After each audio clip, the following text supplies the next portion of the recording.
រដងអ្នកនរគ្នាតែងតែ download background ចេញពី website មិនថា free page ឬ Google ឬក៏ website ផ្សេងៗឬក៏ទាញរូបភាពហើយយកទៅ upscale មិនអត់ឥឡូវខ្ញុំមកព្រានធ្វើ background នៅក្នុងកម្មវិធី Adobe Photoshop ហ្មងអញ្ចឹងដើម្បីបានវាបងប្អូនអាចធ្វើការចូលនៅក្នុង gradient យកពាក្យថា gradient tool ហើយបងប្អូនយកចំណុចមួយកណ្ដាលចំពោះកន្លែងនេះបងប្អូនយក option ទី1នេះមកអូខេ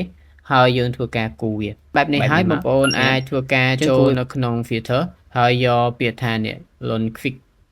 fee អូខេចុចឲ្យនោះមកបងចឹងអានេះបងប្អូនធ្វើការ upscale tool នេះធំមកឃើញនេះទំហំ size នេះចឹងបងប្អូន upscale វាទៅបន្ទាប់ពីបានបែបនេះហើយបងប្អូនអាចធ្វើការ scale វាបដិញចេះមកឃើញទេនេះបន្ទាប់ពីបានបែបនេះហើយបងប្អូនអាចធ្វើការចូលនៅក្នុង filter ម្ដងទៀតហើយយើងយកពាក្យថា filter gallery នេះមកបានថា t-shirt នេះអូខេចុចកណ្ដឹងមកហើយយើងយកពាក្យថា class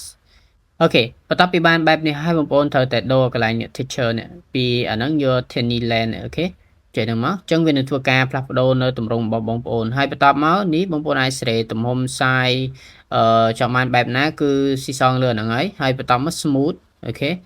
អញ្ចឹងអានេះខ្ញុំយកតែមួយទេហើយ scale យ៉ាអានេះខ្ញុំក៏អត់ចាំបានធំដែរខ្ញុំចង់ឲ្យល្អិតអូខេអាច zoom មើលបាននេះ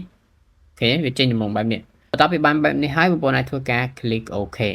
ឃើញទេយើងនឹងចេញជាទម្រង់បែបនេះមួយដែលយើងអាចធ្វើការ design background ផ្សេងៗហើយបើសិនចង់ផ្លាស់ប្ដូរពណ៌ color មែនទេធ្វើទៅលើ layer នោះមកហើយយើងចូលនៅក្នុង image ហើយយកពាក្យថា adjustment ហើយយើងយកពាក្យថា shoot saturation នេះអូខេចុចកណ្ដឹងមកអញ្ចឹង color បងប្អូនគ្រីស color នេះមួយមកអញ្ចឹងតើតើពណ៌បងប្អូនចង់បានពណ៌អីដាក់ពណ៌ហ្នឹងទៅឃើញទេបន្លែ Q ដិតសអីគឺស៊ីសងលើអ្នកនរគ្នាដែលចង់បានបែបណាហើយអត់ជាបញ្ហាទេឃើញទេចឹងអាហ្នឹងជា technique មួយនៃការ design background បន្ថែមទៀតសង្ឃឹមថាវាជាកលឹះមួយងាយស្រួលឲ្យអ្នកនរគ្នា break នៅ idea ឬក៏ភាព creative ក្នុងការ design ជួបគ្នានៅក្នុងវីដេអូបន្តទៀតបាយបាយ